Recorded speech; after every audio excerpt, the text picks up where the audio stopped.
안녕하세요. 박영춘입니다. 오늘은 시흥시 대하동에 있는 경매물건 하나 소개시켜 드리려고 해요. 먼저 개요를 먼저 볼게요. 개요를 먼저 보면 2020 타경 4969예요. 대지권이 30평이고 건물 면적이 134평입니다. 뭐 적은 평수는 아니에요. 토지 건물 일괄 매각이고 임의경매죠. 임의경매고 소유자가 나와 있고 채무자 나와 있고 같은 사람이네요. 같은 사람이고 감정은 7억 6천에 시작해서 3억 4천까지 지금 뭐 거의 반토막 났죠. 50%에서 지금 진행되고 있습니다. 자, 여기까지 봐서는 뭐 특별한 뭐 문제는 없는 것 같아요. 그렇죠? 다음 내려볼게요. 건물은 보시다시피 여기 8층 중에 7층이네요.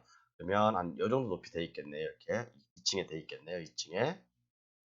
그리고 보시면 더 내려볼게요. 8층 정식층이고 대지권 있고 신, 신천역 신천역세권에 있는 것 같아요. 북동쪽 인근이 위치하여 주변은 근린생활시설 및 아파트 현재하에 또 상업적 성숙도는 보통이 나와 있죠. 그리고 8층 중에 7층이라고 나와 있고 건물의 용도는 이게 중요해요. 근린생활시설 및 유락시설. 그러면 건물의 용도가 8층 중에 7층이라는 거 아닙니까? 이게 7층이면 두 개로 나눠졌던지 조금 나눠졌던지 하나는 근생이고 하나는 유락시설이라는 얘기잖아요. 하나는 근생, 하나는 유락시설인데 요것을 낙찰 받아서 뭘로 사용할 수 있을까? 그게 중요하겠죠. 뭘로 사용할 수 있을까? 그런데 더 내려보겠습니다. 보시면 2016년에도 경매로 나왔네요. 2016 타경 7459. 야, 그러니까 지금부터 5년 전에 다시 경매로 나왔던 건데 또다시 경매로 나온 거예요. 왜일까요? 몇 가지가 되겠죠. 뭐 임차인이 없었다든가 아니면 뭐 입지가 안 좋아서 뭐 임차인을 넣을 수가 없어서 뭐 임대료를 제대로 받지 못해서 또 그렇기 때문에 대출받은 이자를 감당하지 못해서 다시 경매로 나왔던지 몇 가지 이유가 있겠죠. 그러면 2016년에 한번 볼게요. 2016년 나왔을 당시에는 감정가가 8억이었어요. 근데 이게 또 쭉 빠져가지고 결국에는 4억에 낙찰됐네요. 50%에 낙찰됐네요. 50% 낙찰된 물건인데 이게 또다시 2021년도에 돼가지고 또 나왔어요. 그럼 이때 당시에 임차인이 있었는지 한번 볼게요. 2016년도에 조사된 임차인이 없음. 임차인 없죠? 임차인이 없었어. 이때도 임차인이 없었어요. 그래서 감히 추측하건대 이때 당시부터 계속 한 뭐 5년, 6년을 임차인 없이 상가가 이제 이렇게 공실로 있다 보니까 아마 분명히 낙찰을 받았을 때는 대출을 받았을 거예요. 대출을 받아서 이자를 감당 못 하다 보니까 또다시 2021년도에 경매가 나왔던 것 같아요. 그러면 우리는 자 볼게요. 그러면 쭉 내려보면 여기 나와 있네요. 미납관리비 미납관리비 나와 있죠. 미납관리비 나와 있고 더 내려볼게요. 한번. 미납관리비 나와 있고 미납관리비가 여기 적혀 있네요. 관리소장에 의하면 본권 부동산 관련 체납관리비는 8천만 원이거든요. 8천만 원. 야, 그러면 보통 30평, 30평, 아까 120평이었죠. 120평이면 보통 한 달에 관리비가 제가 볼 때는 한 100만 원 나올 거예요. 그리고 이것은 뭐 100만 원 정도 나오면 뭐 비슷하겠네요. 1년에 1200. 그러니까 지금 그분이 낙찰받을 때가 2016년이었으니까 2016년부터 지금까지 뭐 거의 한 8천만 원. 관리비를 한 번도 안 냈다는 얘기죠. 그러니까 이자 감당 못했지, 관리비 안 냈지 해서 아마 이렇게 경매가 또다시 나오지 않았나 그런 생각을 해봅니다. 그런 생각을 해보게 되는데 참 안타깝네요. 어쨌든 지금 이렇게 진행되고 있는데 자 그러면 저는 이 건물 여기 가보진 않았어요. 일단 뭐 제가 임장을 하지 않았지만 대충 어딘지 위치는 알겠어요. 위치를 보면 전자지도로 한번 볼게요. 죄송합니다. 스카이프로 보면 자, 뭐 위치는 사실은 그렇게 여기가 이제 아파트 단지 있고 그다음에 여기가 이제 상업시설이 돼 있죠. 롯데마트도 있고 여기가 전체가 이제 뭐 아파트고 그죠? 아파트고 그다음에 여기가 이제 역세권이잖아요. 역세권에서 조금 떨어져 있는 거리인데 그리고 여기 이제 이쪽이 상업시설이에요. 상업시설인데 위치는 사실은 그렇게 나쁘진 않아요. 나쁘지 않는데 왜 이렇게 됐을까? 그럼 거리를 한번 측정해 볼까요? 여기서 얼마나 되는지. 여기서부터 여기까지 총거리. 뭐 300m도 안 되네요. 보시면 거리를 측정해 보면 여기에서 여기까지 300m예요. 뭐 도보로 뭐 얼마 걸리지도 않네요. 참 위치는 내가 봤을 때는 괜찮아요.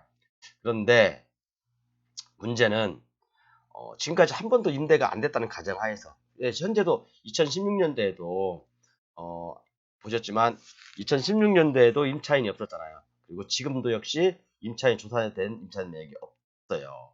2016년 당시 경매 나왔을 때도 없었고, 이때는 4억 5천에 낙찰을 받았고, 지금은 뭐 3억 얼마까지 떨어졌는데 얼마에 낙찰이 될지는 모르겠어요. 근데 자, 역세권이고, 일단은 첫 번째 역세권이고, 두 번째는 이것이 과연 용도 변경을 해서 우리가 수익형 부동산을 만들 수 있을지, 저는 그것이 제일 관건이라고 생각합니다. 자, 그렇다면 지금 건축물 용도상 보면 근린생활시설 및 유락시설이에요. 그럼 이게 고시원으로 과연 가능할까? 수익이 나는 고시원? 아니면 다른 거, 모텔이나, 그죠? 숙박시설 이런 거 가능할까? 라는 걸 한번 생각을 해봐야 되겠죠. 뭐 중요한 것은 우리가 이제 시청이나 그런 데 문의를 해보거나 아니면 건축사한테 상의를 해봐야 되겠지만, 자, 먼저 볼게요. 아까 뭐라고 했죠? 보시면 유락시설이라고 되어 있잖아요. 유락시설. 유용지점이나 그 밖에 비슷한 것, 단란점으로서 이종이 특하지 아니한 것. 일정 평수가 지나면 이종 근생이 아니라 유락시설로 허가를 받게 돼요. 그러다 보니까 이 유락시설을 고시원이 여기 있죠? 고시원이 여기 있습니다. 이게 여기 이 영업시설군에서부터 위로 가면 허가를 얻어야 되지만, 이 영업시설군이나 이쪽으로 내려가면 신고사항이에요. 신고사항이기 때문에, 자, 아까는 유락시설이 바로 위에 있었죠. 유락시설이 위에 있었는데, 자, 고시원으로 만약에 변경하고 싶다. 그러면 이것은 신고사항이기 때문에 별다른 어려움이 없을 거라고 봐요. 그러나 중요한 것은 뭐 원칙은 이렇게 되지만 실질적으로 주차장이라든가 아니면 뭐 소방법이라든가 여러 가지 제약들이 용도 변경에는 여러 가지 제약이 있을 수 있기 때문에 반드시 건축사와 상의하셔서 가능하다면, 내가 이걸 수익형 부동산으로 만들 수 있다면 저는 낙찰 받아도 관계없다고 생각합니다. 단지 이분이 이분이 여기서 실패했던 이유는, 저는 그런 거라고 생각해요. 이분이 여기서 실패했던 이유는, 처음에 여기가 이제 7층이잖아요. 유락시설이나 아니면 이종 근생으로 돼 있었어요. 그런데 이걸로 계속해서 임대를 하려고 하다 보니까 임차인이 안 맞춰지는 거를 일 수도 있어요.